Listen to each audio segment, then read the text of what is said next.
May thunderstorm sa ilang lugar sa Luzon at Visayas. Ayon sa Pag-asa, may pag-ulan, pagkulog at pagkidlat sa ilang bahagi ng Metro Manila, Bulacan, Rizal, Pampanga, Laguna, Cavite, Batangas at Zambales.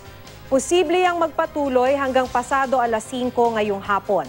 Apektado rin ang ilang bahagi ng mga lungsod ng Cebu, Talisay, Naga at Carcar, pati ang mga bayan ng Minglanilla at San Fernando.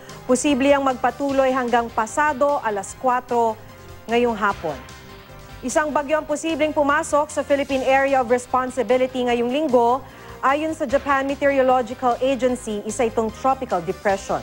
Base sa datos ng The Weather Company, inaasahang lalakas pa ang nasabing bagyo. Posible itong pumasok sa PAR sa Miyerkules o Huwebes. Pero posible rin itong agad kumilos palayo ng bansa. Sa ngayon, Intertropical Convergence Zone ang magpapaulan partikular sa Visayas at Mindanao. Bukas, may localized thunderstorm sa hapon sa malaking bahagi ng Luzon kasama ang Metro Manila. Uulanin din ang ilang panig ng Bicol Region umaga pa lang. Buong araw din ang pag-ulan sa halos buong Visayas bukas. Ganon din ang inaasahang panahon sa Mindanao.